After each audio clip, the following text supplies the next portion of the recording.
जो banking scenario है और कई सारे बैंकिंग एग्ज़ाम्स हैं। उसके अलावा मेनली जो फोकस करेंगे हम लोग एसबीआई प्रोबेशनरी ऑफिसर का जो एग्ज़ाम होता है उसका सिलेबस, उसका पैटर्न, उसके लिए जो गाइडलाइंस है, बुक, रिकमेंडेड बुक्स है, क्या स्ट्रेटजी होनी चाहिए, उसके लिए उस पर हम लोग मोस्टली डिस्कशन करेंगे। तो ये तो मेरा सर इंट्रोडक्शन है, मैंने अभी दिया। मैं कैनरा बैंक में हूँ। और नेक्स्ट स्लाइड सर करेंगे थोड़ा। जी, वाई बैंकिंग मीन्स बैंकिंग क्यों ज्वाइन करना है। कुछ रीजंस है और सभी के अपने अपने प्रायोरिटीज़ होते हैं, लेकिन बेसिकली कुछ पॉइंट्स है जिसके लिए बैंकिंग एक बेहतर प्लेटफॉर्म प्रोवाइड करता है आपको। पहली बात तो ये कि एक बैंकिंग में क्या है सर, ग्रोथ अपॉर्चुनिटीज़ है, बहुत है। इवन आप एज ए क्लर्क ज्वाइन करते हो, एज ए प्रोबेशनरी ऑफिसर तो करेंगे ही, लेकिन एज ए क्लर्क भी आप अगर ज्वाइन करते हो तो मैक्सिमम लेवल जहाँ तक जा सकते हो आप, कोई लिमिट नहीं आपका, एग्जीक्यूटिव लेवल तक आप जा सकते हो। और कई सारे आपको एग्जांपल्स ऐसे मिलते हैं। इट मीन्स कि आपके लिए कोई प्रमोशन का कोई लिमिट नहीं है।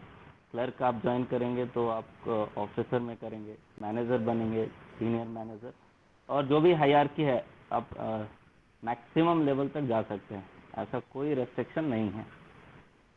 आवाज़ आ रही है सभी को? Yes sir. एकदम। हाँ बिल्कुल अच्छी बिल्कुल। आवाज आ रही है जी जी। जो जी। बोल नहीं रहा है उसके वो म्यूट अलावा कर लेना आप सर, उसको। जी, उसके अलावा जो सबसे बढ़िया चीज़ है इसका, कोई स्पेसिफिक फील्ड रिक्वायरमेंट नहीं है। इट मीन्स कि आप नॉन टेक्निकल डिग्री से होते हुए भी आप बैंकिंग ज्वाइन कर सकते हैं। आपके लिए भी उतना ही आप मौका मिलता है जितना आप टेक्निकल ग्रेजुएट्स के लिए मिलता है। तो एक बहुत बड़ा पॉइंट है। जनरल जो आप बैचलर करते हैं, bachelor in arts, bachelor in science, BSc, BA जो करते हैं, या इकोनॉमिक्स से आप ग्रेजुएशन करते हैं, कोई भी फील्ड से करते हैं, तो आप बैंकिंग ज्वाइन कर सकते हैं। मिनिमम डिसिप्लिन होना चाहिए आपका, ग्रेजुएशन। उसके अलावा एक स्टेबल कैरियर है। स्टेबल इन द सेंस, अभी आपने कोरोना टाइम में देखा बहुत सारे जॉब का इशू हुआ, लेकिन बैंकिंग, या फिर कई सारे हैं लेकिन बैंकिंग उनमें से एक है जहां स्टेबल कैरियर आपको प्रोवाइड कराया जाता है। तो डिसेंट सैलरी है। एक स्टार्ट करने के लिए एज ए कैरियर आप स्टार्ट करते हैं तो एक बढ़िया सैलरी, उसके अलावा बहुत सारे अलाउंसेस है, बहुत फैसिलिटीज़ है। तो एक डिसेंट हैंडसम सैलरी आपको प्रोवाइड करता है बैंकिंग में। Social acceptance, social acceptance it means कि आप गांव में, घरों में सभी को पता है बैंक में है तो एक अच्छा जॉब है, एक अच्छा पोजीशन पे है, तो एक सामाजिक तौर पे लोग उसको एक्सेप्ट करते हैं, एक अच्छा कैरियर है। उसके अलावा opportunity to serve the needy one. It means देखिए बैंकिंग में क्या है, आपके पास बहुत सारे कस्टमर्स आते हैं, बहुत तरह के कस्टमर्स, कॉरपोरेट कंपनीज को भी आप प्रोवाइड कराते हैं, लोन प्रोजेक्ट के लिए कराते हैं। उसके अलावा जो आप सबसे लोएस्ट के लिए जो आप जनधन अकाउंट शो करते हैं स्टूडेंट के लिए, जो स्कॉलरशिप अकाउंट बनाते हैं, तो वो एक नीडी सेक्शन है आपका। तो एज ए आप इकोनॉमी को, एज ए कंट्री को भी आप सर्व करते हैं बैंक में रहते हुए भी। तो यहाँ पे एक वो भी मौका है कि आप कंट्री को भी सर्व करते हैं, वीकर सेक्शन को आप अच्छे से अच्छा सर्विस देकर उनको अपलिफ्ट कर सकते हैं। तो ये सारे रीजंस है कि बैंकिंग हम ज्वाइन कर सकते हैं। जी सर, नेक्स्ट स्लाइड करेंगे। जी, ये बैंकिंग सिनेरियो है, स्ट्रक्चर। बेसिकली हम लोग स्ट्रक्चर पे फोकस करेंगे कि बैंकिंग में कौन कौन से कैटेगराइजेशन है। इंडिया में, बेसिकली इंडिया की बात हो रही है तो इंडिया में किस तरह के बैंक ऑपरेट करते हैं और कौन उनको रेगुलेट करता है। रेगुलेट इट मीन्स कि कौन कंट्रोल करता है उनको, कंट्रोलिंग अथॉरिटी कौन है। तो सबसे पहले तो आरबीआई आती है, RBI reserve bank of India, आपने सभी ने नाम सुना होगा। तो ये एक एक्चुअली नॉर्मल बैंक नहीं है, ये आपका रेगुलेटर होता है। इंडिया में जितने सारे बैंक है, इट मीन्स कि आपका छोटा से छोटा, अभी जो आप स्मॉल फाइनेंस बैंक देखते हैं, या फिर बड़ा से बड़ा बैंक एसबीआई तक, उस सबको रेगुलेट करती है, मीन्स कंट्रोल करती है। उनका ट्रांजेक्शन, उनका कुछ भी, कस्टमर से लेके बैंक को रेगुलेट करती है आरबीआई। तो ये एक एपेक्स बैंक है। नॉर्मल इसका फाइनेंसिंग कुछ नहीं होता, बस सबसे कि बस कंट्रोलिंग बैंक है, सारे बैंक को कंट्रोल करती है। उनका फंक्शन क्या है, सभी चीज़ को कंट्रोल करती है। उसके बाद हम लोग आएंगे नाबार्ड पे। तो नाबार्ड एक रेगुलेटर तो नहीं कह सकते, लेकिन आरबीआई द्वारा ये एक ऑथोराइज्ड इंस्टीट्यूशन है जो बेसिकली आपका रूरल जो इकोनॉमी है, गाँव में जो आपका इकोनॉमी है, गाँव ग्रामीण क्षेत्रों का जो विकास है, आपका कृषि से लेके पशुपालन या कृषि उद्योग से जो भी संबंधित है, उसको बढ़ावा देने के लिए ये एक इंस्टीट्यूशन है जो आरबीआई के बिहाफ से वो सुपरवाइज करती है, देख रेख करती है कि क्या होना चाहिए, क्या डेवलपमेंट के लिए, क्या विकास के लिए क्या क्या हो सकता है, उसको रेगुलेट करती है ये नाबार्ड। तो उसके बाद हम लोग आएंगे नॉर्मल जो बैंक फाइनेंस करती है या फिर नॉर्मल जो बैंक ऑपरेट करते हैं, उसमें सबसे टॉप पे आपका एसबीआई आता है, स्टेट बैंक ऑफ इंडिया। ये इसका एक अलग ही एक्ट है, इसलिए मैंने स्लाइड में एक अलग सा पॉइंट ही लिख के लिखा है। एसबीआई एक एक्ट भी है, उसके अलावा ये बैंक, उसके अंतर्गत ही ये बैंक को इस्टेब्लिश किया गया था। उसके बाद हमारे जो पब्लिक सेक्टर बैंक है, जो हम सरकारी बैंक बोलते हैं, तो वो 12 है अभी फिलहाल। लास्ट ईयर तक ये अराउंड 22 था, लेकिन अभी ये नंबर रिड्यूस करके काफ़ी मर्जर वगैरह बहुत हुआ लास्ट ईयर, तो फिलहाल ये घट के 12 हो गया है। तो पब्लिक सेक्टर बैंक 12 हो गए। उसके अलावा आप रीजनल रूरल बैंक का नाम सुना होगा, उत्तर ग्रामीण बैंक, दक्षिण ग्रामीण बैंक, ये सभी जो है रीजनल रूरल बैंक इनको कहते हैं। तो ये इनकी संख्या अभी 42 है। ये पूरे देश में ऑपरेट करते हैं, इंडिया के सारे क्षेत्र में है।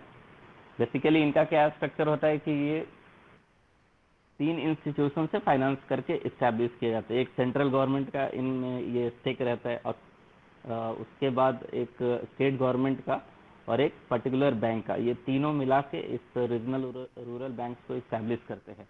तो ऐसे बैंक्स की संख्या अभी 42 है पूरे देश में। उसके अलावा प्राइवेट बैंक बहुत सारे हैं, आपने नाम सुना होगा, एचडीएफसी, एक्सिस बैंक, आईसीआईसी, ये सब और भी बहुत सारे हैं, फेडरल बैंक हुआ आपका। तो ये सारे प्राइवेट बैंक है, इनकी संख्या फिलहाल 22 है as per latest RBI report. और उसके अलावा अभी रिसेंटली जो बिल्कुल अलग तरह के बैंक्स आ रहे हैं, स्मॉल फाइनेंस बैंक से पेमेंट बैंक से, आपने उज्जीवन फाइनेंस का नाम सुना होगा, एयू फाइनेंस का नाम सुना होगा, अभी इंडियन पोस्ट पेमेंट बैंक जो रिसेंटली पूरा फुल गवर्नमेंट का है। तो इस तरह के अभी बैंक्स आ रहे हैं, तो इनकी संख्या अभी फिलहाल 14 है, 14। और उसके अलावा आप कई सारे फॉरेन बैंक्स है, जो विदेशी बैंक होते हैं, उनकी कुछ कुछ, बहुत ज़्यादा नहीं कह सकते, पर 2-3 शाखाएं होती है इंडिया में। ये बेसिकली दिल्ली साइड में ज़्यादा ऑपरेट करते हैं, दिल्ली, मुंबई। तो ये फॉरेन बैंक्स हैं, लेकिन इनका कुछ एक ब्रांचेस, 1-2 ब्रांचेस, 4 ब्रांचेस किसी के इंडिया में रहते हैं। एचएसबीसी आपका जो है वो एक एक्चुअली फॉरेन बैंक ही है। तो अपने नाम के लिए मैंने एग्जांपल लिया। तो ऐसे बैंक्स की संख्या 46 है। तो ये बेसिकली स्ट्रक्चर है हमारा इंडिया में, किस तरह के बैंक ऑपरेट करते हैं, नंबर कितना है उनका, कौन रेगुलेटर है, इस स्लाइड के माध्यम से आप देख सकते हैं इसको। जी सर, नेक्स्ट स्लाइड करेंगे। अब फिलहाल जो सबसे इम्पोर्टेंट चीज़ है, बैंक एग्ज़ाम्स, जो एज एस्पिरेंट, हम लोग देखते हैं अभ्यर्थी कौन कौन से एग्ज़ाम जो हमारे लिए इम्पोर्टेंट है, एज ए स्टूडेंट कौन कौन से एग्ज़ाम हम दे सकते हैं, किसके लिए एलिजिबल हो सकते हैं, कौन सा क्रैक कर सकते हैं, वो सारे एग्ज़ाम का ये लिस्ट है मैंने बनाया इस स्लाइड के थ्रू। और सबसे टॉप पे जो बैंक है आरबीआई, जो रेगुलेटर है, उसका ही सबसे पहले मैंने रखा है। तो आरबीआई का भी एग्ज़ाम होता है इसमें। आरबीआई ऑफिसर और आरबीआई क्लर्क, दो एग्ज़ाम अलग अलग लेती है आरबीआई। तो आरबीआई ग्रेड भी वही है, ऑफिसर ही है आपका, और एक आरबीआई क्लर्क का भी आता है। उसके अलावा नाबार्ड जो मैंने बताया, तो उनका भी एक हर एक साल कुछ रिक्रूटमेंट निकलते हैं, कुछ सीट्स निकलते हैं। तो नाबार्ड के लिए दूसरे नंबर पे है एग्ज़ाम। उसके बाद आपका एसबीआई का है, स्टेट बैंक ऑफ इंडिया का पीओ के लिए अलग आता है। स्पेशलिस्ट ऑफिसर जो है, कुछ जो पर्टिकुलर फील्ड से है स्टूडेंट, सपोज कोई इंजीनियरिंग बैकग्राउंड से है, इलेक्ट्रिकल है, या फिर कुछ एक मार्केटिंग ऑफिसर जो एमबीए करके आ सकते हैं, तो वो स्पेशलिस्ट कहलाते हैं, उनका पर्टिकुलर फील्ड से, तो उनके लिए अलग सेपरेट एग्ज़ाम होता है। तो SBI PO, SBI SO specialist officer, उसके अलावा आईबीपीएस जो एक बहुत बड़ा इंस्टीट्यूशन है, आईबीपीएस आपने नाम सुना होगा। तो आईबीपीएस पीओ का एग्ज़ाम होता है और आईबीपीएस एसओ स्पेशलिस्ट ऑफिसर का भी एग्ज़ाम होता है। उसके बाद आरबीआई असिस्टेंट, अभी जो मैंने बताया, आरबीआई ऑफिसर और आरबीआई असिस्टेंट का एग्ज़ाम होता है। एसबीआई का क्लर्क का अलग से बिल्कुल अलग एग्ज़ाम होता है, वो अलग नोटिफिकेशन उसके लिए निकलेगा, अलग एग्ज़ाम होता है, अलग पैटर्न रहता है उनका। फिर आईबीपीएस क्लर्क का भी नोटिफिकेशन एवरी ईयर निकलता है। अभी रिसेंटली शायद आज ही मैं पढ़ रहा था, अराउंड 7,000 वैकेंसीज निकली है आईबीपीएस क्लर्क के लिए। तो जो स्टूडेंट अभी इच्छुक है वो देख सकते हैं, नोटिफिकेशन जाके चेक कर लें थोड़ा। और उसके अलावा रीजनल रूरल बैंक मैंने बताया अभी थोड़ी देर पहले, आरआरबी स्केल 1 के लिए एग्ज़ाम निकलते हैं, हर एक साल निकलता है। और इसमें सबसे बढ़िया चीज़ क्या है, आप एज ए ऑफिसर होते हुए भी आप विद इन स्टेट ही रहते हैं। ये स्टेट वाइज एग्ज़ाम होता है इवन ऑफिसर के लिए, मतलब आप ऑफिसर का पद संभालते हुए अपने स्टेट से बाहर नहीं जा सकते, अपने स्टेट में ही आपको सर्व करना है। और आईबीपीएस और क्या है, एसबीआई पीओ, ये सभी है तो कहीं भी आपको इंडिया में कहीं भी सर्विस देने का मौका मिल सकता है। लेकिन आरआरबी में क्या है, आप अपने स्टेट में ही रहेंगे। तो आरआरबी स्केल 1 का एग्ज़ाम हुआ। RRB clerk, similarly RRB clerk के लिए उसी तरह से एग्ज़ाम आता है, अलग अलग नोटिफिकेशन निकलते हैं सभी के। और उसके अलावा प्राइवेट बैंक जो मैंने बताया, तो एक्सिस बैंक, एचडीएफसी, सभी का आते रहता है, हर एक साल आता है थोड़ा बहुत वैकेंसी। तो इनका बेसिकली एक कोर्स होता है पीजीडीबीएस, जो post diploma in banking and finance करके एक कोर्स आता है। अभी रिसेंटली ये स्ट्रेटेजी के थ्रू ले रहे हैं सभी एग्ज़ाम, 1 ईयर का कोर्स होता है, उसके बाद ये अपना ब्रांच को प्लेस करते हैं। तो ये अलग तरह के एग्ज़ाम्स, अलग अलग एग्ज़ाम्स हैं जो हमारे लिए उपयुक्त हैं और यूज़फुल हो सकते हैं ये। सर प्लीज़ नेक्स्ट स्लाइड करिए। जी, जैसा हमने स्टार्टिंग में ही बताया कि मेनली हम लोग बैंकिंग सिनेरियो और एसबीआई का जो सिलेक्शन प्रोसीजर है, एसबीआई से रिलेटेड जो भी पॉइंट्स है उनको डिस्कस करेंगे। तो एक सिलेक्शन प्रोसेस क्या है वो देखते हैं। सबसे पहली बात कि एलिजिबिलिटी ही क्या है, हम उसके योग्य हैं, भरने फॉर्म भर सकते हैं या नहीं भर सकते हैं, पहले तो वो इम्पोर्टेंट रखता है। तो सबसे एज लिमिट इसमें क्या है, अभी जो लेटेस्ट नोटिफिकेशन आया है उसके अकॉर्डिंग आपका जो एज है मिनिमम 21 ईयर और मैक्सिमम 30 ईयर। वो जो एज है वो पर्टिकुलर डेट को मेंशन रहेगा एवरी ईयर, जो हर एक साल नोटिफिकेशन आता है। तो उसमें क्या है कि वो एसबीआई वाले मेंशन करते हैं कि age on this date your age, मतलब आपका एज जो है कम से कम 21 और ज़्यादा से ज़्यादा 30 साल हो सकता है, इन बिटवीन हो सकता है, उससे ज़्यादा नहीं और 21 साल से कम नहीं। तो ये एज लिमिट की बात हुई। उसके अलावा एजुकेशन क्वालिफिकेशन, जो आपकी शैक्षणिक योग्यता है, वो आपका है ग्रेजुएट, मतलब कोई भी सब्जेक्ट से ग्रेजुएशन होना चाहिए। और एक और अच्छी बात यह है कि सर इसमें कोई मिनिमम परसेंटेज नहीं चाहिए, मतलब आप जस्ट ग्रेजुएट होना इम्पोर्टेंट है, ग्रेजुएशन पास होना इम्पोर्टेंट है। इसमें ऐसा नहीं है 50%, 60%, ऐसा 70%, ऐसा कुछ मिनिमम नहीं है, बस ग्रेजुएशन का डिग्री होना चाहिए आपके पास कोई भी सब्जेक्ट से। और एक और अच्छी बात है, फाइनल ईयर होना चाहिए। अगर आप फाइनल ईयर में हैं, कोई भी आप बैचलर डिग्री के फाइनल ईयर में हैं, तो आप एलिजिबल हैं। कंडीशन की बशर्ते कि आपका एसबीआई का जो नोटिफिकेशन होता है हर एक साल, उसमें आपका पर्टिकुलर डेट को वो डिग्री कंप्लीट होना चाहिए। तो अब फाइनल ईयर स्टूडेंट भी एलिजिबल है बशर्ते वो पर्टिकुलर डेट को उनका डिग्री कंप्लीट हो जाना चाहिए। अदरवाइज जो ऑलरेडी पास्ट स्टूडेंट है वो तो एलिजिबल है ही। Next slide sir please. हाँ, नंबर ऑफ अटेम्प्ट, ये एक रिसेंटली, अभी इस साल तो नहीं कह सकते, प्रीवियसली कुछ साल से, 2-3 साल से एसबीआई ने स्पेशली ये चीज़, एसबीआई और आरबीआई में ये चीज़ इंट्रोड्यूस कराया है। अभी आईबीपीएस में तो ये नहीं है, आईबीपीएस पीओ में तो ये चीज़ नहीं है। नंबर ऑफ अटेम्प्ट मतलब आप कितनी बार एग्ज़ाम दे सकते हैं, इसका कोई लिमिट आईबीपीएस पीओ में नहीं है। एसबीआई पीओ के लिए ये लिमिट है। अभी रिसेंटली इन्होंने हाल फिलहाल ही लॉन्च किया है ये चीज़।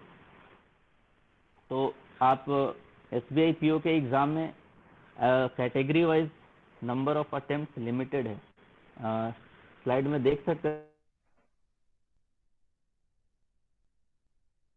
हम लोग स्कूल जो बिलोंग करते हैं वो ज़्यादा से ज़्यादा 4 अटेम्प्ट दे सकते हैं। और हाँ, एक और इम्पोर्टेंट चीज़ ये है कि एसबीआई पीओ में क्या है, पीटी होता है, प्रिलिमिनरी जो टेस्ट होता है आपका, और मेंस टेस्ट। तो ये नंबर ऑफ अटेम्प्ट जो आपका काउंट होता है वो आप मेंस एग्जाम देते हैं तभी काउंट होता है।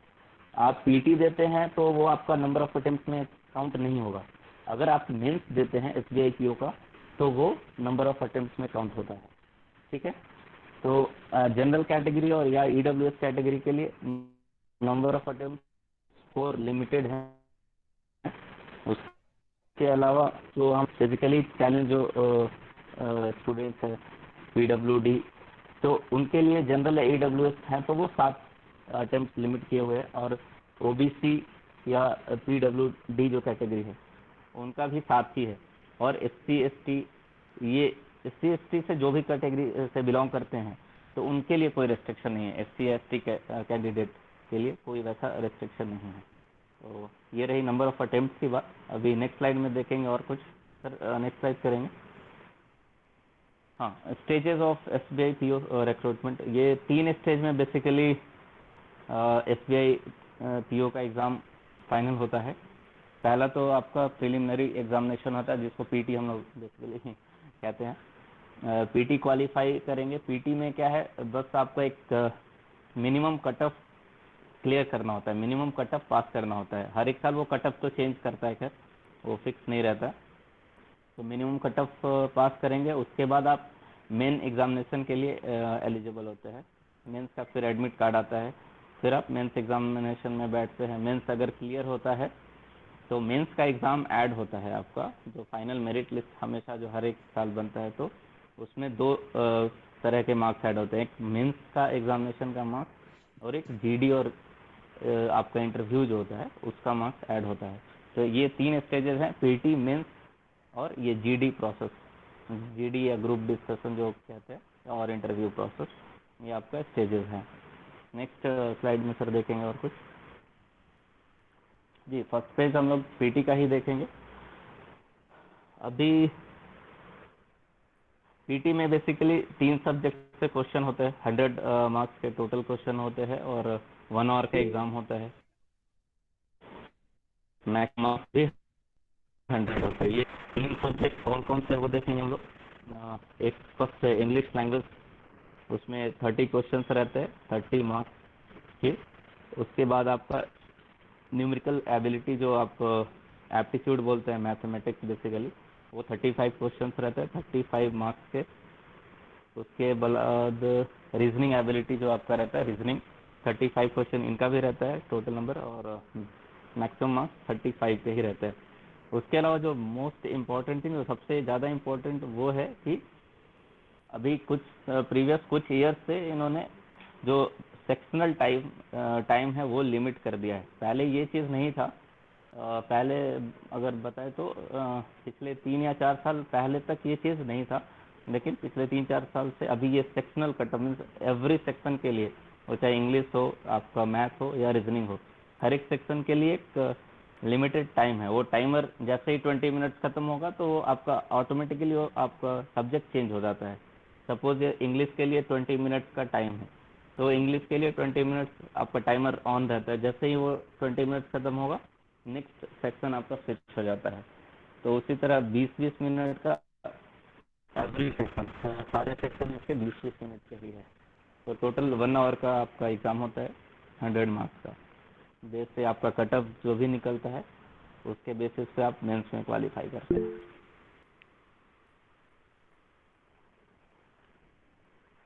Next Rakesh slide sir. Rakesh कोई नेगेटिव मार्किंग होता है, जो पूछ रही है आपका स्टूडेंट? हाँ सर, जी बिल्कुल बिल्कुल, ये चीज़ बोलना भूल गए। सबसे इम्पोर्टेंट चीज़ क्या है इसमें, नेगेटिव मार्किंग बिल्कुल होता है सर, ये एक कॉम्पिटिटिव एग्ज़ाम है। तो 0.25%, 0.25 मार्क्स जो है, एवरी रॉन्ग आंसर के लिए 0.25 आपके मार्क्स डिडक्ट किए जाते हैं, माइनस किए जाते हैं। 100 मार्क्स का है, सपोज आप एक क्वेश्चन गलती करते हैं तो -0.25 आपका मार्क्स को निगेटिव करते हैं। सही आंसर के लिए 1 मार्क, गलत के लिए 0.25 मार्क्स। जी, अभी SBI PO सिलेबस देखेंगे। पीटी के लिए आपका जो 3 सब्जेक्ट है उसका सिलेबस क्या रहता है, इंग्लिश में क्या है वो देखेंगे, मैथ्स में क्या है, रीजनिंग में क्या है वो सभी देखेंगे। इंग्लिश में आपका देखिए 1 बाय 1 देखेंगे सभी कुछ। रीडिंग कम्प्रहेंशन, जो सबसे लेंदी पोर्शन कह सकते हैं वो यही होता है, रीडिंग कॉम्प्रहेंशन ही होता है। ये आपका पैसेज जो आप बोलते हैं, तो पैसेज आपका देता है, उसके बेस्ड ऑन दैट पैसेज आपका कम से कम 10 क्वेश्चन, तो अराउंड 10 क्वेश्चन यही रहता है आपका पैसेज पे ही। मे बी एक पैसेज तो नहीं, 2 पैसेज कम से कम रहता है। हर एक पैसेज में कम से कम 5-5 मार्क्स का 5 क्वेश्चन वैसा रहता है। तो रीडिंग कॉम्प्रहेंशन यही रहेगा। उसके अलावा फिलिंग द ब्लैंक्स, आपको फिलिंग द ब्लैंक्स करना होगा कुछ क्वेश्चंस के लिए। क्लोज टेस्ट 12 जंबल्स, जो आप 4 ऑप्शन देते हैं, उनको रीअरेंज करके आप एक कंप्लीट सेंटेंस, मीनिंगफुल सेंटेंस जो बनाते हैं, तो वो आपका देते हैं। वोकेबलरी आपका, सिनोनिम्स, एंटोनिम्स, ये सभी चेक करते हो। बेस्ड ऑन वोकेबलरी आपका क्वेश्चन रहता है। एरर स्पॉटिंग रहता है, जो बेसिकली आपका ग्रामर से रिलेट करता है। सेंटेंस कंप्लीशन रहता है। टेंस रूल्स, टेंस आपने पढ़ा होगा, उसके बेस पे आपका verb agreement, subject verb agreement, ऐसा बेस्ड कुछ क्वेश्चन आपको रहेंगे इंग्लिश में। नेक्स्ट मैथ, जो आपका एप्टीट्यूड है।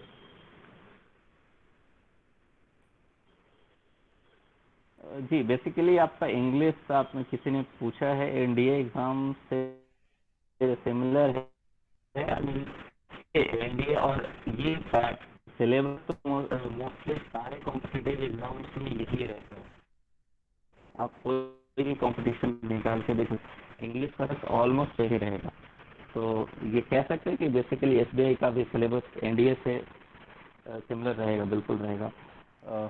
अभी उसके बाद हम लोग देखेंगे क्वांटिटेटिव एप्टीट्यूड, राकेश जो एक मैथ्स का आपका राकेश सिलेबस है वो देखें। राकेश एक क्वेश्चन है, कहीं ट्रांसलेशन नहीं जी, होता है?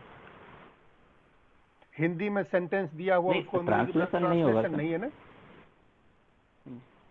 जी नहीं, जी नहीं, बिल्कुल नहीं सर, वो उस तरह के क्वेश्चंस आपको कोई भी कॉम्पिटिटिव एग्जाम से नहीं मिलते आजकल। ओके। आपको इंग्लिश का अगर सब्जेक्ट है तो प्योर इंग्लिश में ही रहेगा, और उसमें कोई हिंदी का सब्जेक्ट यूजुअली क्या रहता है सर कि आपका मैथ्स या फिर रीजनिंग का जो क्वेश्चन आते हैं, तो हर एक क्वेश्चन के नीचे एक ऑप्शन रहेगा आपको मीडियम चेंज करने का।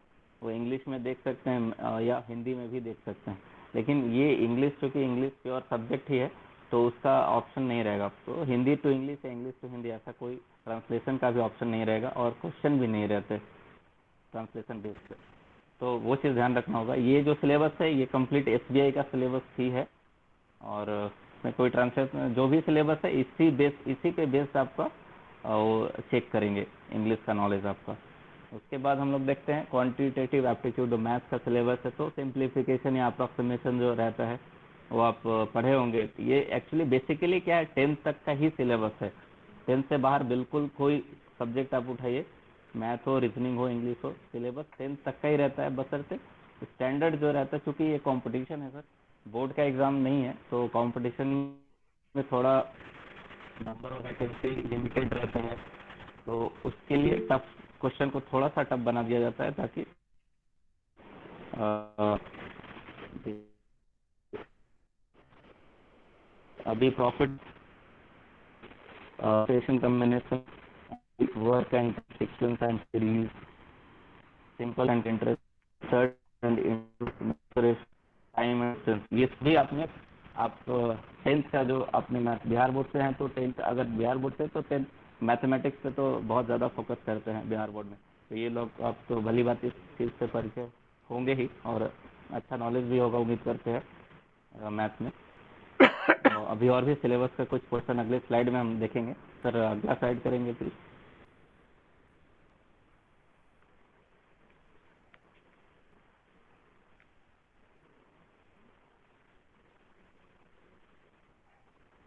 सर नेक्स्ट स्लाइड करेंगे प्लीज। तो ये नेक्स्ट जो आपका लास्ट सब्जेक्ट है पीटी में, वो उसमें आपका रीजनिंग का जो सिलेबस है, तो सिलोजिज्म, उसके बाद blood relation, coding, decoding, input, tabulation, और एक चीज इसमें मिसिंग है, वो है आपका पजल्स। पजल्स तो सबसे इम्पोर्टेंट है, और वो पीटी के लिए भी इम्पोर्टेंट है, मेंस के लिए भी उतना ही इम्पोर्टेंट है जी। ऐड कर सकते हैं तो पजल्स मोस्ट इम्पोर्टेंट ये टॉपिक कह सकते हो, क्योंकि बेसिकली एसबीआई में आपका आउट ऑफ 35 क्वेश्चंस आपका मिनिमम 3 पजल्स तो रहते ही रहते हैं। इट मीन्स 15 क्वेश्चन आपके पजल से ही रहते हैं, कम से कम पजल्स 3 रहते हैं, और सारे एक पजल से कम 5 क्वेश्चन दिए रहते हैं। तो पजल सबसे ज़्यादा इम्पोर्टेंट इसमें है। उसके अलावा जो है ये बाकी सारे पोर्शन है, वो थोड़ा थोड़ा 2-2, 3-3 क्वेश्चन करके ऐसा मिक्स करके देते हैं। तो ये सभी 1 बाय 1 आगे के सेशंस में हम लोग डिस्कस भी करेंगे, पढ़ेंगे भी। और तो आपने पढ़ा भी होगा, देखा भी होगा ब्लड रिलेशन क्या है। अभी नेक्स्ट जो फेज है पीटी, सपोज आप क्वालिफाई कर लेते हैं, तो नेक्स्ट आपका फिर मेंस एग्जामिनेशन होता है। तो मेंस का ये एक ओवरऑल पैटर्न क्या है वो है, इसमें 4 सब्जेक्ट इंक्लूड करते हैं। पहला आपका जो रीजनिंग एंड कंप्यूटर एप्टीट्यूड, आपका जो रीजनिंग तो वही रहेगा, सिलेबस वही है, तो सिलेबस में कोई चेंजेस नहीं होते, बशर्ते नंबर ऑफ क्वेश्चंस और टाइमिंग जो है आपका वो चेंज कर देते हैं। और इसमें थोड़ा बहुत कंप्यूटर से रिलेटेड, कंप्यूटर के लिए आप लूसेंट या बेसिक नॉलेज चाहिए, उसके लिए कोई आपको सॉफ्टवेयर इंजीनियर होने का जरूरत नहीं है इसमें, क्योंकि वो जनरल लेवल चेक करते हैं खाली। तो कंप्यूटर से आप लूसेंट या कहीं से भी थोड़ा बहुत आप नॉलेज ले सकते हैं, गूगल से भी, इंटरनेट से, कहीं से भी। कंप्यूटर का एक बेसिक जो नॉलेज है वो बस आपको, कॉपी कैसे करते हैं, पेस्ट कैसे करते हैं, क्या वो आपका कॉम्बिनेशन रहता है, की कॉम्बिनेशन, इस तरह के एग्जाम्स में पूछते हैं, कोई ज़्यादा नहीं। तो रीजनिंग के आपके 45 क्वेश्चन रहते हैं, 45 क्वेश्चन रहते हैं। मैक्सिमम जो मार्क्स है उसके लिए 60 मार्क्स, और इसका ड्यूरेशन 160 मिनट्स, मीन्स 1 आवर का रहता है। उसके बाद डेटा एनालिसिस एंड इंटरप्रिटेशन, ये मैथ का सेक्शन है, लेकिन इसमें क्या है, पीटी में हमने देखा कि आपका डाटा जो एनालिसिस है, आपका जो वेन डायग्राम है, इस तरह के क्वेश्चन इसमें ज़्यादा रहते हैं। डेटा एनालिसिस और इंटरप्रिटेशन, आपका डीआई से ज़्यादा क्वेश्चन इसमें मेंस में पूछते हैं, इसीलिए ये सब्जेक्ट का नाम आपका एप्टीट्यूड नहीं, बल्कि आपका ये डेटा एनालिसिस करते हैं। फिर मैक्सिमम जो क्वेश्चन होते हैं वो टेबुलर फॉर्म में, पाई चार्ट फॉर्म में आपका रहेंगे, बार फॉर्मेट में रहते हैं, तो वो एनालिसिस बेस्ड क्वेश्चन रहते हैं। मैथ का ही है, आपका सारा यूज होता है, परसेंटेज, प्रॉफिट लॉस, सभी को मिक्स करेंगे, लेकिन आपका क्वेश्चन इस पे रहेगा, बेस्ड इंटरप्रिटेशन पे। तो ये नंबर ऑफ क्वेश्चन 35 ही रहते हैं, और मैक्सिमम मार्क्स इसके लिए भी 1 आवर नहीं, 45 मिनट्स है, और 60 मार्क्स का है, सॉरी। उसके बाद नेक्स्ट जो आपका सेक्शन है जनरल अवेयरनेस या इकोनॉमी अवेयरनेस या बैंकिंग अवेयरनेस है। तो ये बेसिकली आपका रिसेंट टाइम में, अभी हाल फिलहाल पिछले 6 महीने 8 महीने में क्या चेंजेस हुए, क्या कुछ चेंज हो रहा है, उससे रिलेटेड बैंक, और स्पेशली आपका जो देश का इकोनॉमी है, इंडिया का जो इकोनॉमी है या बैंकिंग सेक्टर से रिलेटेड क्या कुछ चेंजेस है, क्या कुछ न्यूज़ है, वो उससे आपको पूछते हैं। 40 क्वेश्चन जो 40 मार्क्स के भी रहते हैं, 35 मिनट्स इसके लिए अलॉकेट करते हैं आपको। तो ये मैं कह सकते हैं करंट अफेयर्स है, स्पेशली फोकस जो रहता है वो आपका बैंकिंग सेक्टर पे रहता है, इकोनॉमी पे रहता है। तो ये आपका तीसरा सेक्शन था। उसके अलावा चौथा आपका इंग्लिश लैंग्वेज ही है। तो लैंग्वेज का, इंग्लिश का वही रहता है सिलेबस, अब पीटी में आपने देखा वही रहेगा, आपका मेंस में भी सिलेबस वही रहेंगे। नंबर ऑफ क्वेश्चन 35 है, मैक्सिमम जो मार्क्स है 40, और 40 मिनट्स के लिए। तो ये टोटल आपने देखा 3 आवर्स के लिए क्वेश्चन दिए जाते हैं आपको, 3 आवर्स में कंप्लीट करना है मेंस का एग्जामिनेशन। और number of question 155, total marks 200 है। ये पूरा चारों सब्जेक्ट का जो 3 घंटा खत्म होता है, तो आपका एक डिस्क्रिप्टिव टेस्ट होता है। वो आपका 2 क्वेश्चन होता है, लेटर राइटिंग होता है और एसे राइटिंग। एक एक क्वेश्चन दोनों से रहते हैं, एक लेटर राइटिंग से, एक एसे राइटिंग से। दोनों का टोटल मार्क्स आपका 50 मार्क्स रहता है और 30 मिनट्स में आपको कंप्लीट करना रहता है।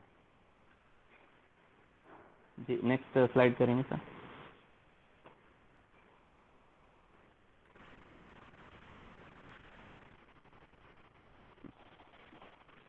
तो मेंस एग्जामिनेशन आपने देखा, और अगर आप मेंस एग्ज़ाम क्वालिफाई करते हैं तो आपको कुछ टाइम के बाद इंटरव्यू के लिए बुलाते हैं एसबीआई से।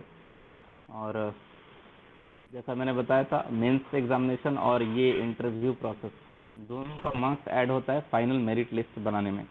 तो ये 2 फेज बहुत ज़्यादा इम्पोर्टेंट है मार्क्स वाइज अगर देखें तो इंटरव्यू प्रोसेस जो है आपका 2 स्टेजेस में लिया जाता है। एक ही दिन लिया जाता है, एक ही टाइम पे लिया जाएगा, लेकिन वहाँ पे 2 स्टेजेस होता है। एक होता है आपका ग्रुप डिस्कशन और दूसरा होता है इंटरव्यू। ग्रुप डिस्कशन में क्या होता है, एक आपका 8 to 10, 8 से 10 स्टूडेंट का एक ग्रुप बनाते हैं, एक टॉपिक आपको देंगे और वो टॉपिक में आप साइड से आप जिस साइड से आप सहमत है उस साइड से अपना पॉइंट ऑफ व्यू रख सकते हैं। आपको बोलना रहता है उस डिस्कशन में, और based on that group discussion वो आपको मार्क्स देते हैं।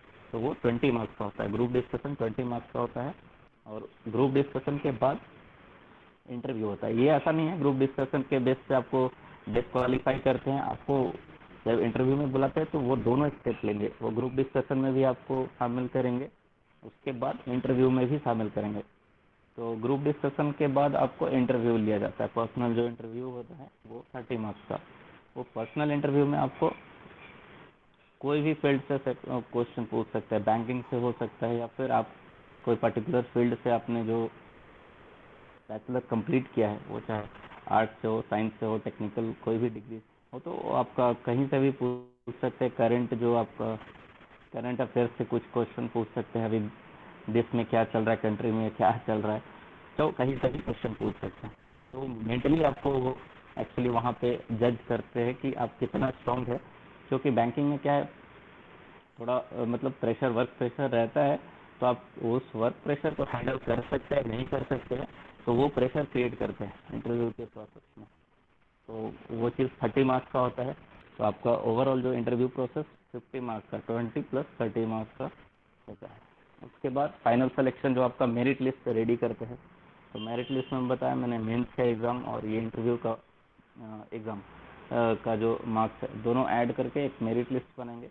वो पब्लिश होता है एसबीआई साइट पे। आपको मैसेज भी, मेल भी मिलता है अगर आपका मेरिट लिस्ट में आता है, तो आपको मेल के थ्रू और साइट पे भी आपका इंटीमेट करते हैं, इन्फॉर्म कर देंगे। तो उसके बाद अपॉइंटमेंट जो लेटर होता है वो भी आपको मेल के थ्रू आपको मिल जाता है। नेक्स्ट स्लाइड पर।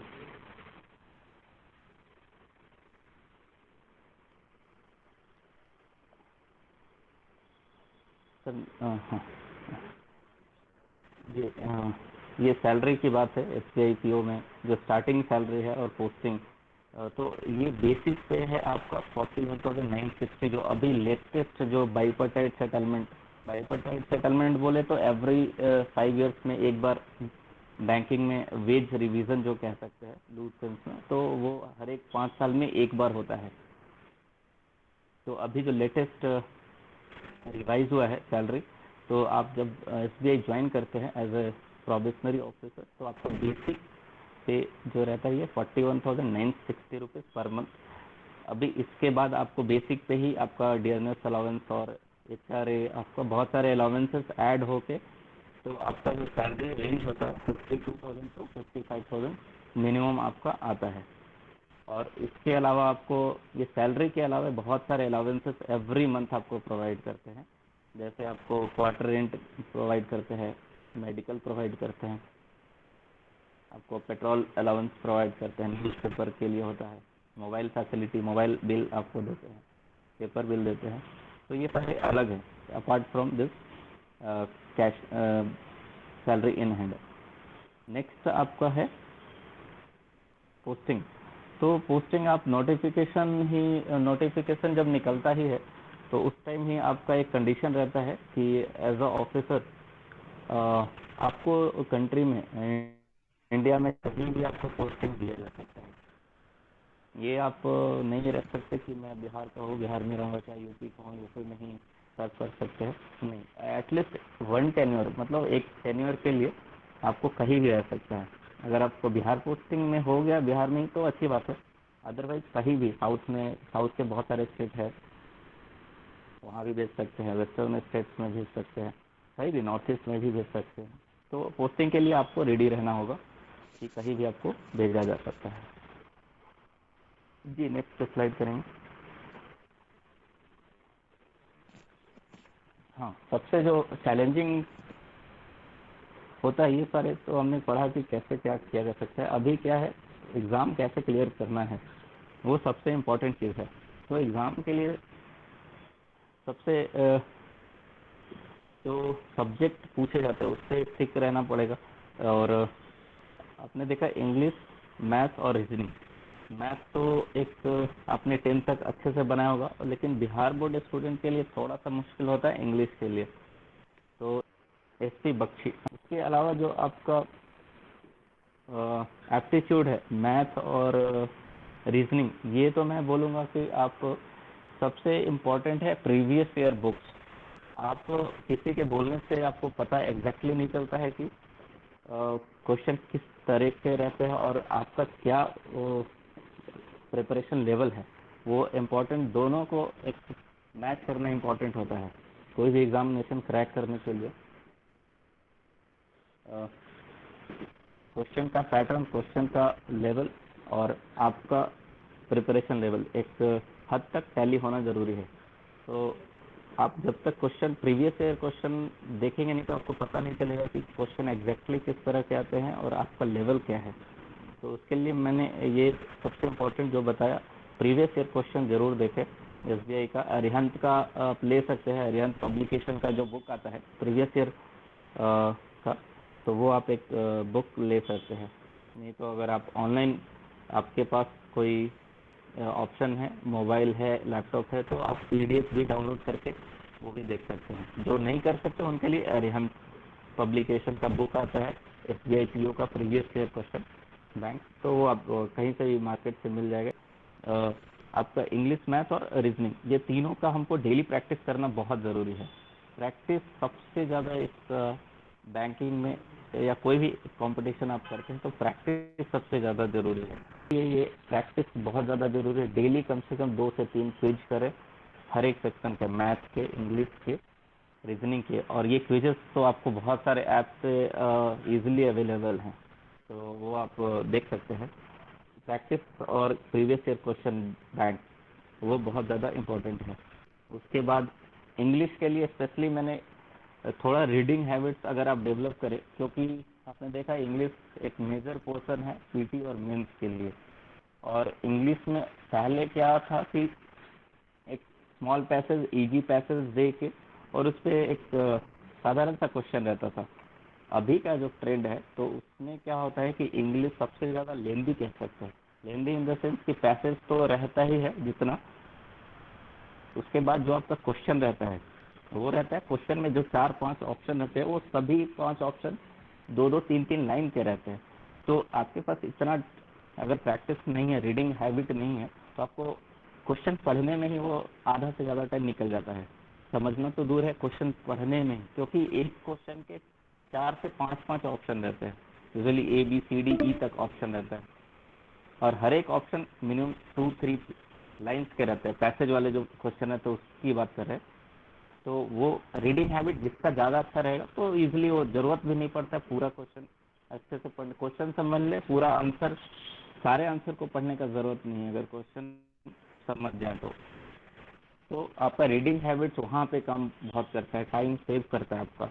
इंग्लिश के लिए स्पेसिफिकली बोल रहे हैं तो रीडिंग हैबिट्स इंग्लिश के लिए। उसके बाद जो मॉक टेस्ट थोड़ा बाद में करें, पहले ये 2-3 चीज़ जो है आपका इंग्लिश का एक अच्छा तैयारी कर ले, बुक के साथ रीडिंग हैबिट डेली डालें। उसके बाद जो डेली क्विजेज है, स्मॉल स्मॉल क्विजेज जो फ्री में अवेलेबल है, बहुत सारे ऐप है उसके लिए फ्री में अवेलेबल है, तो उस पर आप डेली क्विज कर सकते हैं, इंग्लिश का, मैथ का, रीजनिंग का।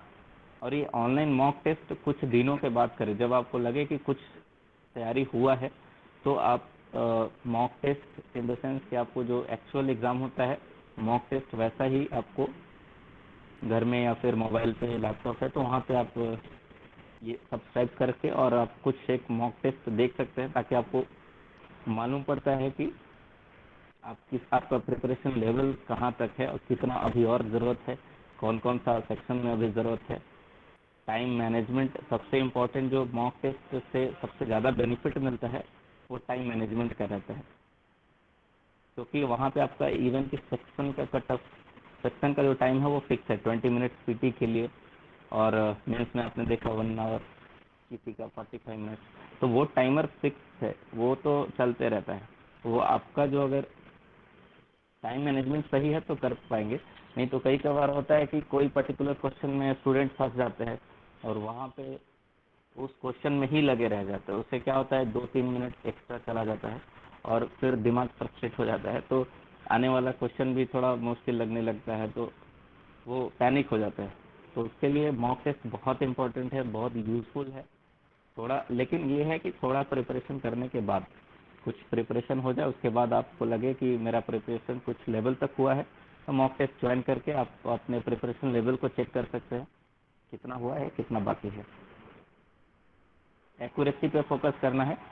हाँ, एग्जाम में मैटर नहीं करता क्या नंबर ऑफ अटेम्प्ट कितना किया, 100 अगर पीटी में क्वेश्चन आते हैं तो ये नहीं कि आप 80 करें 90 करें, कोई मैटर नहीं करता, आप 65 70 75 ही करके आइए, लेकिन गलत आंसर नहीं करके आइए।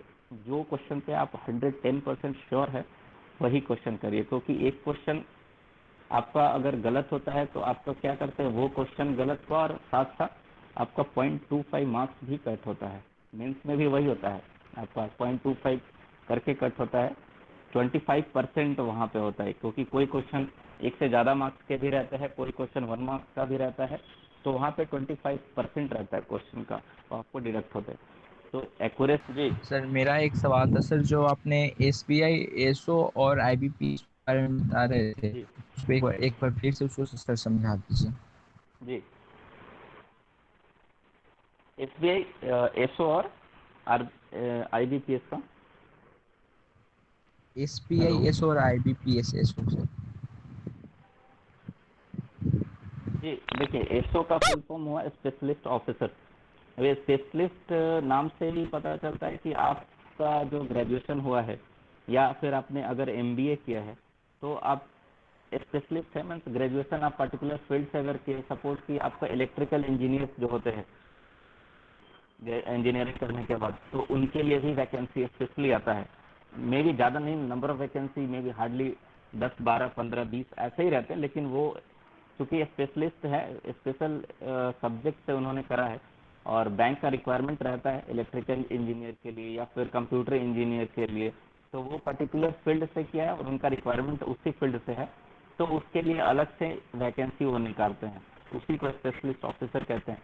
एमबीए से जिन्होंने किया है तो आपका मार्केटिंग ऑफिसर के लिए मोस्टली वैकेंसी जो निकलता है, तो उसमें एमबीए स्टूडेंट का रिक्वायरमेंट होता है, तो उनको स्पेशलिस्ट ऑफिस का कहा जाता है।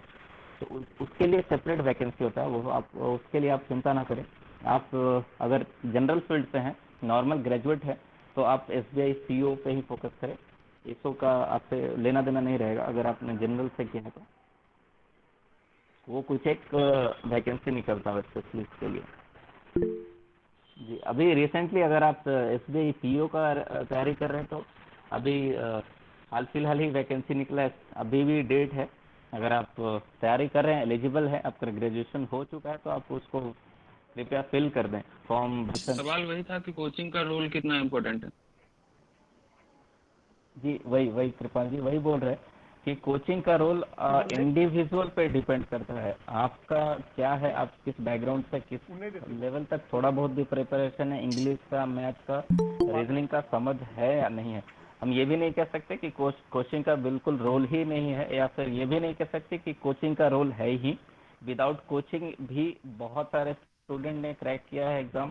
इवन मैंने भी कहीं कोचिंग वगैरह कुछ भी ज्वाइन नहीं किया, ओनली एक ऑनलाइन टेस्ट ज्वाइन किया। बाकी जो आपका क्विजेज वगैरह है ये तो सभी के पास अवेलेबल है, इजीली अवेलेबल है। तो कोचिंग का बहुत बड़ा रोल नहीं कह सकते हैं।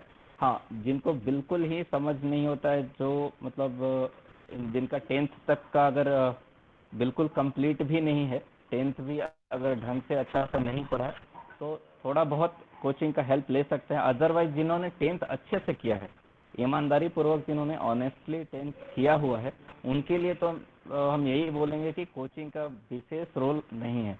अब आपके पास ऑनलाइन सारा चीज़ अवेलेबल है, सारा मटेरियल अवेलेबल, इवन कि आपको यूट्यूब पे टॉपिक वाइज आपको सारा चीज़ अवेलेबल है।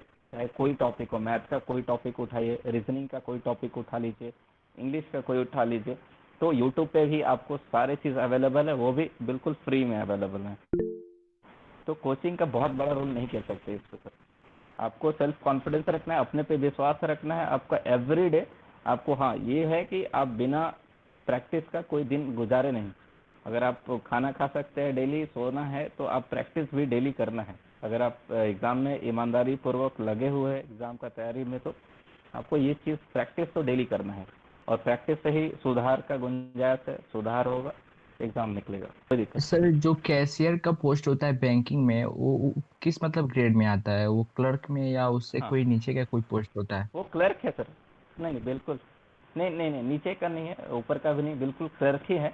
आप जब एज ए क्लर्क ज्वाइन करते हैं एसबीआई या फिर पीओ आईबीपीएस क्लर्क का जो एग्ज़ाम होता है, तो वो आपको ब्रांच में जाने के बाद वो मैनेजर का काम होता है कि वो आपको कैशियर के पोस्ट पे बैठा है, या फिर मिसलेनियस जो अदर वर्क है उस पर बैठा है, या एडवांसेस में भी, लोन में भी क्लर्क का रिक्वायरमेंट होता है एंट्री, डाटा एंट्री के लिए। तो कहीं भी आपको वो बैठा सकते हैं, तो वो ज़्यादा मैटर नहीं करता। कैशियर पे आप क्लर्क है तो कैशियर पे भी बैठ सकते हैं, मिसलेनियस में बैठ सकते हैं, या फिर आप लोन्स में भी बैठ सकते हैं। वो मैनेजर का काम रहेगा। ब्रांच का क्या रिक्वायरमेंट है, सपोज कि आपके जाने से पहले वहाँ का जो कैशियर है या फिर वहाँ का जो क्लर्क है वो ट्रांसफ़र होने वाला होगा, तो उसके जगह आपको बैठना पड़ सकता है। या फिर कई जगह ये होता है कि आप सिंगल स्टाफ वाले ब्रांच में, मीन्स 1+1 जो कहते हैं, कि वहाँ पे एक क्लर्क एक ऑफिसर होता है। बहुत सारे ब्रांच आपको ऐसा भी मिलेंगे, जो स्पेशली गांव में जो ब्रांच होते हैं, छोटे छोटे ब्रांचेस, तो वहाँ पे क्या होता है, एक क्लर्क है, एक ऑफिसर या एक मैनेजर, जो भी हो, एक ही रहेंगे। एक सब स्टाफ रहते हैं जो प्यून आप बोलते हैं उनको। तो बहुत सारे ब्रांच वैसे भी हैं, तो वहाँ पे आपको सारे काम करने पड़ सकते हैं, कैशियर के भी काम करने पड़ते हैं, इसके अलावा अकाउंट ओपनिंग हो गया, एटीएम हो गया, चेकबुक हो गया, लोन्स के भी जो कुछ एंट्री हैं तो वो भी करना पड़ सकता है। तो वो ब्रांच का क्या रिक्वायरमेंट है उसके बेसिस पे क्लर्क को कैशियर वाले जगह पे बैठा सकते हैं, या फिर कहीं भी बैठा सकते हैं। जो ये बैंक ऑफ इंडिया या पंजाब नेशनल बैंक, ये सब इन सब का जो मतलब वैकेंसी होता है, ये स्टेट बैंक ऑफ इंडिया ही लेता है या ये पर्सनल अपना एग्जाम मतलब में प्रोवाइड करते हैं? आपका आईबीपीएस एक एग्जाम, आईबीपीएस का नाम आपने जरूर सुना होगा सौरभ जी। यस आईबीपीएस का सर। नाम सुना है आपने? एक आईबी, यस सर। हाँ। तो देखिए, एसबीआई एक बिल्कुल अलग है। एसबीआई अपना एग्जाम लेती है, वो चाहे एसबीआई पीओ का हो या एसबीआई क्लर्क का, वो अपना एग्जाम एसबीआई ही लेती है। उसके अलावा जो भी आपके जो ये अदर जो गवर्नमेंट बैंक है, पब्लिक, आपका पीएनबी पंजाब नेशनल बैंक हो गया, bank of India, Allahabad Canara bank, या फिर यूनियन बैंक, जो भी इस तरह के जो आपके सरकारी बैंक है, उसका एग्जाम आईबीपीएस पीओ के थ्रू कंडक्ट कराया जाता है। तो एक ही एग्जाम होता है ये सारे बैंक के लिए, आईबीपीएस पीओ का या आईबीपीएस क्लर्क का। बेस्ड ऑन आपका जो क्या प्रेफरेंस रहता है, आपने जो क्या चॉइस दिया है फॉर्म फिल करते टाइम, और आपका कितना मार्क्स आया है, वो टैली होता है, तो आपको आपका जो चॉइस वाला ब्रांच है, बैंक है, वो मिलता है। अदरवाइज जो निचला जो उसके बाद का जो ब्रांच बैंक है, वो आपको अलोकेट किया जाता है। तो इनका एग्जाम आईबीपीएस पीओ के थ्रू लिया जाता है। अदर जो एग्जाम गवर्नमेंट बैंक का एग्जाम है, क्लियर है? Okay sir, clear sir. जो ब्रांच मैनेजर होते हैं बैंक के, ये क्लर्क से प्रमोशन करके मतलब बनते हैं या पीओ जी, के एग्जाम के थ्रू इनको बनाया जाता है? दोनों दोनों से बन सकते हैं सर। देखिए, पीओ से भी आपका क्या है, प्रोबेशनरी ऑफिसर क्या है, एक आपका मैनेजमेंट का हिस्सा बनता है। क्लर्क से बिल अलग है। और जो आपका पीओ जो होता है, उसके बाद पीओ के बाद जो क्या होता है, मैनेजर या सीनियर मैनेजर होता है। प्रोबेशनरी ऑफिसर के बाद जो नेक्स्ट जो आपका प्रमोशन आप अगर आप लेते हैं, तो आप मैनेजर ही बनते हैं। ठीक है। तो आपको, और हाँ ये है, कई बार आपको क्या है, छोटे ब्रांचेस में जैसा मैंने बताया, तो जहाँ पे एक ही ऑफिसर या एक ही मैनेजर है, तो आप कई बार होता क्या है कि आप छोटे ब्रांचेस में जाते हैं, तो वहाँ आप एज ए पीओ भी आप ब्रांच इंचार्ज हो सकते हैं। मतलब आप प्रोफेशनल ऑफिसर ही है, लेकिन वहाँ ब्रांच इंचार्ज आप ही हो जाएंगे। बहुत सारे जगह ऐसा भी होता है। और क्लर्क का क्या होता है कि क्लर्क का प्रमोशन जब होता है, तो पहले ऑफिसर स्केल 1 में जाते हैं और असिस्टेंट मैनेजर बनते हैं। उसके बाद जो नेक्स्ट जो प्रमोशन अगर वो लेते हैं, तो वो बाद में फिर मैनेजर बनते हैं। यानी समझ में आई सर बात ये? पीओ का ये सर, यानी सर पीओ का रैंक ब्रांच मैनेजर से मतलब नीचे का होता है? हाँ, देखिए, असिस्टेंट मैनेजर बोलते हैं, तो मैनेजर भी बोल सकते हैं ना, लेकिन असिस्टेंट मैनेजर है तो आपको एक स्केल नीचे रहता है। मतलब आप एज ए ऑफिसर मैक्स, जो हम बोल सकते हैं कि सबसे ऊंचे ओहदा के लिए यही एग्जामिनेशन होता है, प्रोबेशनरी ऑफिसर ही। उसके अलावा आप दूसरे तरीके से बैंक में नहीं घुस सकते, इससे ज़्यादा ऊपर के पोस्ट के लिए सबसे हाईएस्ट पोस्ट यही है, एज ए एंट्री लेवल। मतलब आप जहाँ से शुरुआत कर सकते हैं, सबसे ऊपर के पोस्ट से, वो आपका प्रोबेशनरी ऑफिसर ही है। एक बार आप इंटर करते हैं एज ए ऑफिसर, उसके बाद आप प्रमोशन लेते लेते आप सीनियर मैनेजर, चीफ मैनेजर या फिर एग्जीक्यूटिव लेवल में भी आप कर सकते हैं। हायरार्की है। तो ये सब हायरार्की के एक पार्ट है, क्लर्क, ऑफिसर, मैनेजर का भी एक पार्ट है। वन बाय वन आप एक बार एंट्री करते हैं, तो प्रमोशन ले लेके आप कोई भी स्केल छू सकते हैं, वो आपके ऊपर है। राकेश जी, एक सवाल मेरा है कि जी बस सर। दो सवाल हैं। एक तो ये कि आपने बताया कि आपने ऑनलाइन क्वेश्चन आंसर्स किए थे, कुछ ऐसा किया था तैयारी करने के लिए, जब आप जवाब दे रहे थे उस सवाल का कि कोचिंग इंस्टीट्यूट की जरूरी जी। है या नहीं। तो ये तो एक तो सवाल वो है कि वो क्या चीज है हाँ और हाँ। कैसे वो लिया जाता है। मैंने कोई इंस्टीट्यूट है जी जो जी जी। देती है, कैसे कैसे होता है वो बताइए जरा। जी जी जी। देखिए, मैंने जो बात किया, एक तो ऑनलाइन क्विजेस, क्विजेस के लिए मैंने बोला कि हम्म। अब डेली जो क्विजेस होता है, तो बहुत सारे ऐप हैं। जैसे आपने अड्डा का ऐप सुना होगा, अड्डा 247 या ग्रेड अप। अभी जो बाईजूस में उनको मर्ज कर दिया गया है। हम्म। पहले ग्रेड अप करके एक अलग मोबाइल ऐप था, तो अभी बाईजूस डाउनलोड कर सकते हैं, वो अब वही में है। आपका ग्रेड अप जो है उससे मर्ज हो गया है, तो बाईजूस ऐप है। उसके अलावा अन अकेडमी है, बहुत सारे सर ऐप है। लेकिन मैंने जो बेसिकली मैंने जिस चीज़ का यूज़ किया था, वो अड्डा और ग्रेड अप, दो ऐप थे, मोबाइल ऐप हैं। ये दोनों को जस्ट लाइक आप फेसबुक और व्हाट्सअप इंस्टॉल करते हैं, वैसा आप गूगल प्ले स्टोर से दोनों को इंस्टॉल कर ले। और इस पे डेली सर फ्री क्विजेज आते हैं और डेली करंट अफेयर्स आते हैं। और इवन की वीकली करंट अफेयर्स आपको देते हैं ये, मंथली पीडीएफ में आपको करंट अफेयर्स देते हैं, प्रीवियस ईयर क्वेश्चन, सारी चीज़ यहाँ पे ऑन अ सिंगल प्लेटफॉर्म आपको सारी चीज़ अवेलेबल कराते हैं, और वो भी फ्री में कराते हैं। तो ये तो रही डेली क्विजेस के लिए और करंट अफेयर्स के लिए। मॉक टेस्ट मैंने जो बोला कि एग्ज़ाम से पहले कुछ 2-3 महीने पहले या 4 महीने पहले से कुछ लेवल आपका, अगर आपको लगता है कि आपने थोड़ा बहुत तैयारी कर लिया है, तो मॉक टेस्ट के लिए बोला। तो मॉक टेस्ट भी यही ऐप से आप दे सकते हैं। इसमें मॉक टेस्ट में क्या है कि आपको कुछ 2-3 मॉक टेस्ट जो होता है, वो फ्री में ये प्रोवाइड कराते हैं। कोई भी ऐप आप देख लेंगे तो फ्री में कराते हैं। उससे ज़्यादा अगर चाहिए तो आपको कुछ फीस देने पड़ते हैं, 800-1000 रुपये फीस दे के कुछ 20-25-30 मॉक टेस्ट वो प्रोवाइड कराते हैं। वो बिल्कुल आपका जैसा एग्ज़ाम में होता है, वैसा यहाँ भी टाइमर, सेक्शनल टाइमिंग या टाइमर फिक्स रहता है।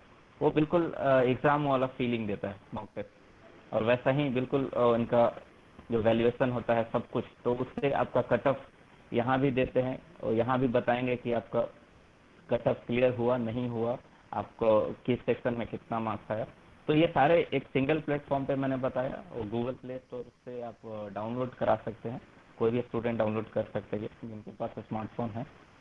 तो ये बेसिकली दो ही ऐप काफ़ी है, ज़्यादा ऐप पे भटकने का भी ज़रूरत नहीं है, क्योंकि वैसे बहुत सारे ऐप है सर जो फ्री में देते हैं, लेकिन एक या दो ऐप मैक्सिमम रखे अपने मोबाइल में, ज़्यादा का ज़रूरत नहीं है, भटकने का ज़रूरत नहीं है। ठीक रहे बिल्कुल। बहुत बहुत अच्छा जवाब दिया आपने। दूसरा सवाल मेरा था कि ये केवल स्पष्टीकरण के लिए पूछ रहा हूँ, क्लैरिफिकेशन के लिए, कि एसबीआई के इम्तिहान एकदम अलग होते जी हैं और बाकी सभी बैंकों के, चाहे वो सरकारी हों या गैर जी सरकारी हों, उन सबों के आईबीपीएस से होते हैं। जी। ओके ओके, सो वो हाँ आईसीआईसीआई बैंक। देखिए, एसबीआई का बिल्कुल ही, जी जी बताते हैं सर। देखिए, एसबीआई का बिल्कुल ही अलग एग्ज़ाम होता है। एसबीआई वो चाहे प्रोबेशनरी ऑफिसर का हो या एसबीआई क्लर्क का हो, वो बिल्कुल ही एसबीआई की, चूंकि खुद एक ऑर्गेनाइजिंग बॉडी उसमें कह सकते हैं एसबीआई ही है, जो एग्ज़ाम कंडक्ट कराते हैं वो एसबीआई ही कराते हैं, वो पीओ के लिए और clerk, SBI PO SBI clerk के लिए एग्ज़ाम एसबीआई ही कंडक्ट कराते हैं। उसके अलावा जो है बाकी जो सरकारी बैंक है, जो आपका मैंने बताया पीएनबी है, कैनरा बैंक है, यूनियन बैंक है, बैंक ऑफ इंडिया है, इलाहाबाद, जो भी है, तो इनका एक ही बार में आईबीपीएस जो संस्थान है, जो ऑर्गेनाइजेशन है, वो मेनली इन सारे बैंक का एग्ज़ाम वही आईबीपीएस कंडक्ट कराती है, वो प्रोबेशनरी ऑफिसर के लिए हो या फिर आपका क्लर्क के लिए हो, वो आईबीपीएस के थ्रू ही लेता है। उसके बाद रीजनल जो रूरल बैंक है, उसका भी स्केल 1 के लिए या फिर क्लर्क के लिए वो भी आईबीपीएस का ही है। लेकिन ये सारे जो एग्ज़ाम हैं, IBPS PO, IBPS clerk, RRB officer, RRB clerk, ये सबके नोटिफिकेशन है अलग अलग है, एग्ज़ाम अलग अलग नोटिफिकेशन निकलते हैं, एग्ज़ाम अलग अलग डेट्स में होंगे, लेकिन ऑर्गेनाइज जो कराते हैं एग्ज़ाम, जो कंडक्ट कराते हैं, वो आईबीपीएस पीओ से ही कंडक्ट कराते हैं सभी। और आईसीआईसी सर, एक्सिस बैंक, ये इनका अपना रहता है, और इनका चूंकि डायरेक्ट सिलेक्शन नहीं होता, इनका क्या है, अभी आज के टाइम में भी ट्रेंड है कि 1 ईयर का एक डिप्लोमा कोर्स कराते हैं, post diploma in banking and finance, PGDBF करके एक कोर्स 1 ईयर का कराते हैं। ज़्यादातर वो मणिपाल एक यूनिवर्सिटी है, वहाँ से ये डिप्लोमा कोर्स कराते हैं, और ये 1 ईयर का फीस भी रहता है इनका अराउंड 3.5 to 4 लाख के आसपास। जो ये मैं बेसिकली प्राइवेट बैंक की बात कर रहा हूँ, तो वहाँ पे 1 ईयर का कोर्स कराते हैं, उसके बाद ये अपने रिक्वायर्ड, जहाँ पे इनका रिक्वायरमेंट होता है उस ब्रांच में आपको पोस्टिंग देते हैं। और ये जो आपका चार्ज है 1 ईयर का, जो आपका फीस है, वो एज ए लोन भी आपको देते हैं स्टार्टिंग से। जिस सपोज एक्सिस बैंक का है, आईसीआईसीआई का अगर नोटिफिकेशन निकलता है 1 ईयर डिप्लोमा के लिए, तो जो 1 ईयर का जो आपका चार्ज है, फीस है, वो वही प्रोवाइड कराने का ऑप्शन देते हैं। अगर आपको चाहिए तो आप वो एज ए लोन ले सकते हैं, और जब आप ज्वाइन करेंगे बैंक, तो आपका वो लोन सैलरी से ही कटता है।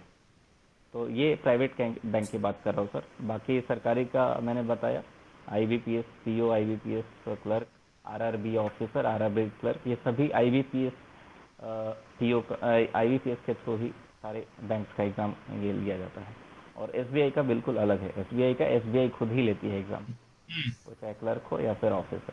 अच्छा है, तो आप ये कह रहे हैं कि प्राइवेट बैंक जो है वो अपना इम्तिहान खुद कंडक्ट करती हैं, एसबीआई का अपना अलग है और बाकी सबों के लिए आईबीपीएस है। हाँ, बाकी जो अदर गवर्नमेंट बैंक हैं या रीजनल रूरल बैंक जी हैं, उसके लिए आईबीपीएस जी का है। जी। सारे लोग एमबीए करते हैं और उसमें फिर एमबीए हाँ करने हाँ के बाद एचडीएफसी बैंक और ये सब बैंक ज्वाइन करते हैं। हाँ तो हाँ। आप जो मतलब एग्जाम बता आवाज़ रहे हैं और एमबीए के थ्रू जो जो एंट्री होती है, उस दोनों में क्या डिफरेंस है? देखिए कृपाल जी, प्राइवेट बैंक का क्या है, हमने तो बताया कि कुछ जो होते हैं ये डिप्लोमा के थ्रू आपका इसमें वैकेंसी निकलता है, डिप्लोमा करके आपको ब्रांच ज्वाइन करते हैं। कुछ एक का आप प्राइवेट बैंक्स में क्या है, तो कई बार रेफरेंस के थ्रू आप जा सकते हैं, या फिर स्पेशलिस्ट ऑफिसर का आपको उनका भी रिक्वायरमेंट तो रहता ही है, मार्केटिंग ऑफिसर्स हो या फिर एचआरए में एचआरए डिपार्टमेंट है। तो जो स्टूडेंट एमबीए किए हुए हैं तो उनका रिक्वायरमेंट के लिए उनके साइट पे ही नोटिफिकेशन निकलता है, एक्सिस बैंक का हो, एचडीएफसी का हो, आईसीआईसी का हो। तो उनका क्या है, सिलेक्शन प्रोसेस डायरेक्ट ही होता है उनका, बेसिकली बहुत एग्ज़ाम अलग से नहीं लिया जाता है, बल्कि डायरेक्ट आपका एक तरह से इंटरव्यू लिया जाता है वहाँ पे, पूरा डॉक्यूमेंट से लेके आपका इंटरव्यू लिया जाता है, बेस्ड ऑन इंटरव्यू आपको डायरेक्ट ही सिलेक्शन करते हैं। लेकिन जो आपको नोटिफिकेशन निकलता है तो वो डिप्लोमा के थ्रू जो जनरल स्टूडेंट के लिए निकलता है, तो उसमें क्या है, general student in the sense कि आप एमबीए वाले भी जा सकते हैं, लेकिन जब एमबीए स्पेशलिस्ट ऑफिसर या फिर स्टाफ का ज़रूरत होता है तो वो अलग से रिक्रूटमेंट निकालते हैं। और गवर्नमेंट बैंक में क्या है कि आपका स्पेशलिस्ट ऑफिसर के लिए आईबीपीएस एसओ के लिए हमने बताया, नहीं तो फिर एसबीआई एसओ का अलग से ही निकलता है। तो वो जो रिस्पेक्टिव आपका ग्रेड है या फिर फील्ड है उससे आप एग्ज़ाम दे सकते हैं। प्राइवेट बैंक्स में कई कबार सर वही है कि आपको रेफरेंस के थ्रू भी मौका मिल जाता है कई कबार, और नहीं तो जो यूजुअल प्रोसेस तो वही है, डिप्लोमा के थ्रू जाते ही जाते हैं लोग।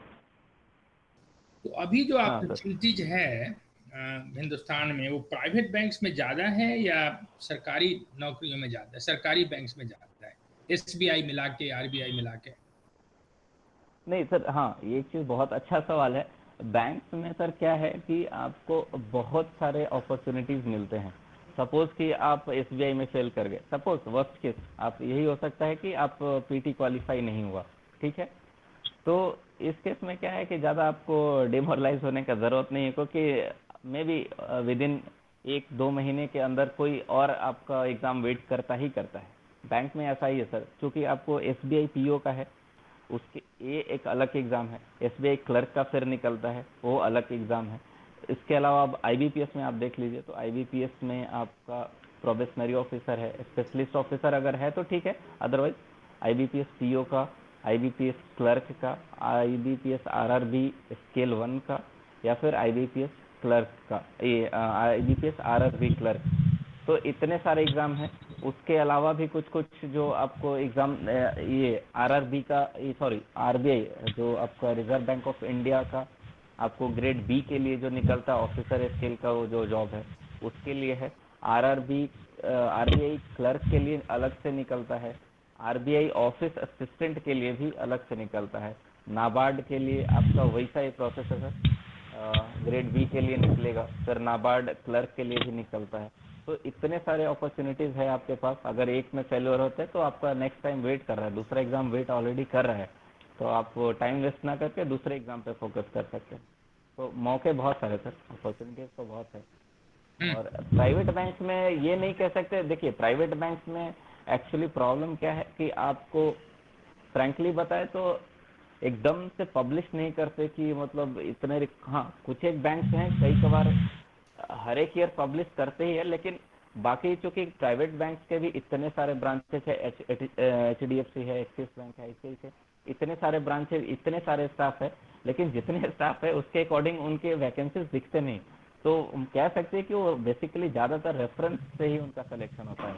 किसी का रेफरेंस मिला, फिर वहाँ पे गए, इंटरव्यू दिया, हो गया। और पब्लिकली आपका नोटिस बहुत कम पब्लिश होता है प्राइवेट बैंक के लिए, और जो होता है वही आप बताया, डिप्लोमा कोर्स के लिए आपको मणिपाल के थ्रू डिप्लोमा कराते हैं, तो बेसिकली उनका ही एक नोटिस पब्लिश होता है, जितना जहाँ तक मेरा एक्सपीरियंस है। बाकी रेफरेंस के थ्रू ही वो ज़्यादा सिलेक्शन करते हैं।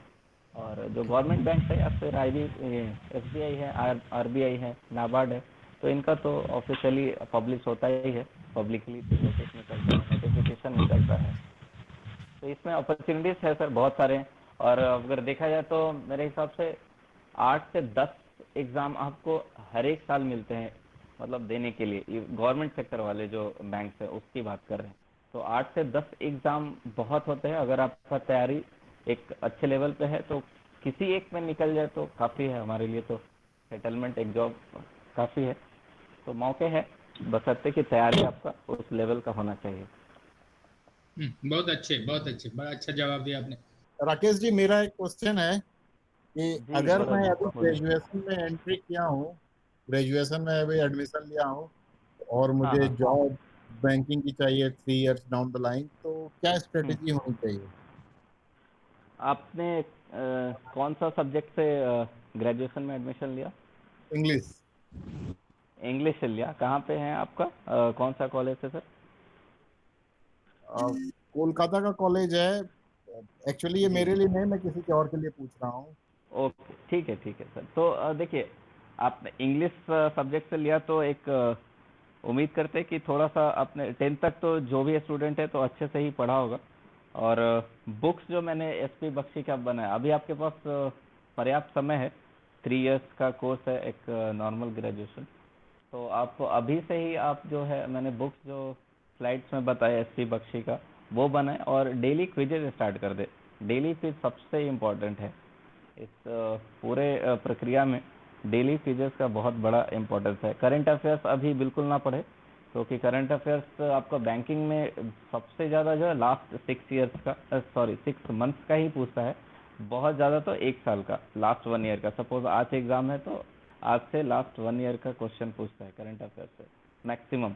तो करंट अफेयर्स पे आपको फोकस करने का बिल्कुल ज़रूरत नहीं है। आप मैथ, रीजनिंग और इंग्लिश के डेली क्विजेस बनाएं। अगर आप क्विजेस नहीं सॉल्व हो रहा है तो आप कुछ क्वेश्चंस बुक से ही आप प्रीवियस ईयर के कुछ क्वेश्चन उठाए। आपको एरिहंत का जो मैंने बुक बताया, तो 1 बाय 1 आपको देखिए क्वेश्चन में ही आपको सारे जो है प्रॉफिट लॉस जो भी है सारे आपको मिल जाएंगे। तो अब डेली प्रैक्टिस आज से अगर शुरू करते हैं तो आपके लिए बहुत बड़ा चीज़ नहीं रहता है। आप मे बी हार्डली 1 और 1.5 ईयर्स में आपका बहुत अच्छा एक तैयारी हो जाएगा। इवन एसबीआई पीओ जो सबसे ज़्यादा बैंकिंग में टफ मानते हैं, तो उसका एक अच्छा तैयारी आपके पास हो जाएगा। ग्रेजुएशन कंप्लीट होने तक तो खैर बहुत अ, अच्छा एक लेवल हो जाएगा सर आपका। Thank you Rakesh ji. और एक क्वेश्चन है जी कि अगर आर एसबीआई पीओ और एसबीआई क्लर्क दोनों के जी। प्रिपरेशन स्ट्रेटजी में कोई डिफरेंस है या सेम है? नहीं नहीं, बिल्कुल ही नहीं। सबसे बैंकिंग में सबसे अच्छा चीज़ यही है कि अगर आप एसबीआई का तैयारी करते हैं तो, और आरबीआई और नाबार्ड का हम अलग रखते हैं, ठीक है? तो वो दो अलग सेट ही है। एसबीआई का अगर आप तैयारी करते हैं तो आपको और कोई चीज़ का अलग से तैयारी करने का बिल्कुल ही ज़रूरत नहीं है। आईबीपीएस पीओ का हो, आरआरबी का हो, कोई का भी हो, तो आपको अलग से तैयारी करने का ज़रूरत नहीं है। आप एक ही एग्ज़ाम के तैयारी के चलते आपका सारा एग्ज़ाम का तैयारी हो जाता है। तो अलग से कोई ज़रूरत नहीं है। इवन एसबीआई क्लर्क तो और थोड़ा उनका जो लेवल है, क्वेश्चन लेवल कम रहता है, तो वो और इजी ही हो जाता है। तो एसबीआई पीओ के एग्ज़ाम प्रिपरेशन से आपका सारा एग्ज़ाम हो जाता है, सिलेबस कवर हो जाता है, एग्ज़ाम का तैयारी भी हो जाता है।